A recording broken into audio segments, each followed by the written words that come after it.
Talk. I'm Chris, and we're going to be going over our NFL Week 9 summary.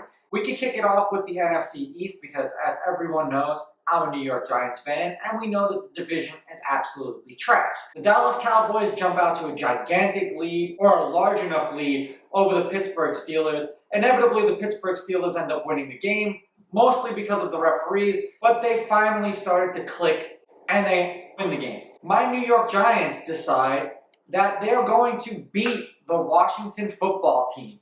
Now, before this week even started, we had the 4th pick in the draft. With that victory that we just had last night, we jump to the 9th pick. We know that we're a bad team. We beat up on bad teams, and instead of losing to these bad teams, we beat them and fuck ourselves out of seeding, and it's going to ultimately screw us in the end with the draft. Eagles didn't play. Good for them.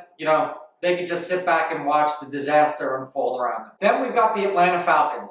The Atlanta Falcons are finally putting some wins together in the NFC South. It's just amazing how suddenly they're starting to click.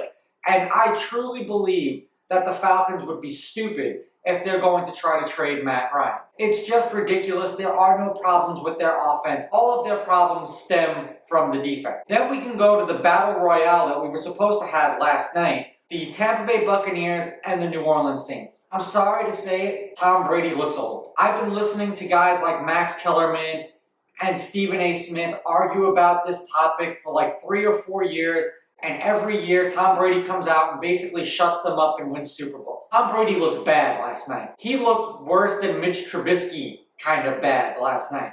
Now, that's a credit to the Saints defense, but the Saints haven't looked all that good either. So let's not go anointing them as the next Super Bowl team because they've struggled as of late as well. And Taysom Hill was a very strong reason why the Saints won the way that they did. Another one of these surprising teams that we've been watching is the Miami Dolphins. They were decent, and it was a matter of, are they going to be decent? Are they going to be good? Are they going to be bad? And we know that they're starting Tua because they own the Houston Texans' first-round pick. And now they have to see if Tua is the answer or if they're going to be in the Trevor Lawrence sweepstakes to actually take Trevor. Then we go over to a team like the Arizona Cardinals. And it is disappointing to see a team like the Cardinals because 1 week they're high, 1 week they're low. And I get it. If it wasn't for a kicking faux pas, they probably would have at least tied or won the game. This is the NFL. These are big boys. And all this just goes to show you is they're not ready yet. They're probably like 1 or 2 key players away from being that dynamic team. And while we're touching on the subject of that very same division, Russell Wilson has looked absolutely awful the past few weeks. I don't give a shit how many yards he threw for and how many touchdowns he's thrown. He looked bad last night. And if their defense can't fucking stop anybody, the Seahawks are going to get bounced out of the playoffs. Now, ultimately for them, they may luck out and the division may have to go through Seattle, but if there's no fans, it's really not going to matter. We saw the Kansas City Chiefs struggle with the Carolina Panthers. Yeah, they ended up winning the game, but if you bet the game, they didn't cover the spread. And Carolina, with Christian McCaffrey, pretty much dominated most of that game. Granted, a W is a W, and the same thing could go for the Los Angeles Chargers. They were going toe-to-toe with the Raiders, who's probably an average team. They found a way to lose that game. Now, the Chargers have a very bright future going ahead. Then we get teams like the Tennessee Titans.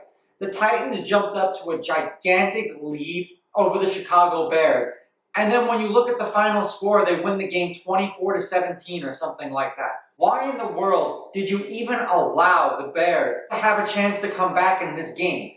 I get it that the Bears' record is good, but no one expects the Bears to be that good because the Bears, in reality, are not that good. So, are we starting to see what the Tennessee Titans actually are? Because it's a little bit of a scary sight to think that we've seen them peak and that's it. And then we go to a team like the Minnesota Vikings. Dalvin Cook is absolutely balling out these past 2 weeks. Is this going to be this year's Tennessee Titans of last year, where Kirk Cousins is going to do just enough to keep them in the game, and they're going to turn around and hand the ball off to Dalvin Cook and have Dalvin Cook carry the team to the playoffs?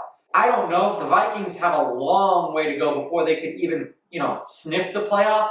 I mean, the Buffalo Bills dominated the Seattle Seahawks from start to finish. There were some points in that game where you really thought that Seattle was going to come back. There are a lot of teams that we thought were going to be bad that aren't bad. And there were a lot of teams that we thought that are going to be good, and they're kind of struggling. Yeah, the Chiefs' record is good, but they're struggling. The Titans' record is good, but they're struggling to beat these teams. The Seahawks' record is really good, and they have no defense.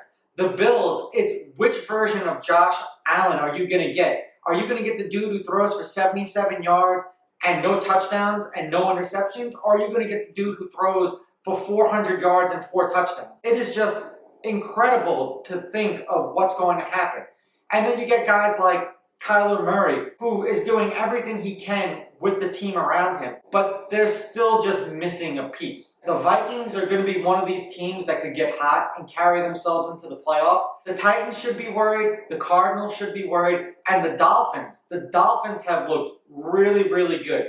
We're not going to touch on the Jaguars and Texans because the Texans beat a team with a 6th round draft pick and they barely beat them. They're kind of in rebuild mode as well, and being that they have no 1st round pick, I feel sorry for them. Let me know what you think of my take in the comments below. Don't forget to like and subscribe to my channel. Follow me on Instagram at Raw Sports Talk. Follow me on Twitter at Raw Sports Talk 1. I'll catch you guys next week. I'm out. Ooh, baby, I like it raw. Yeah, baby, I like it.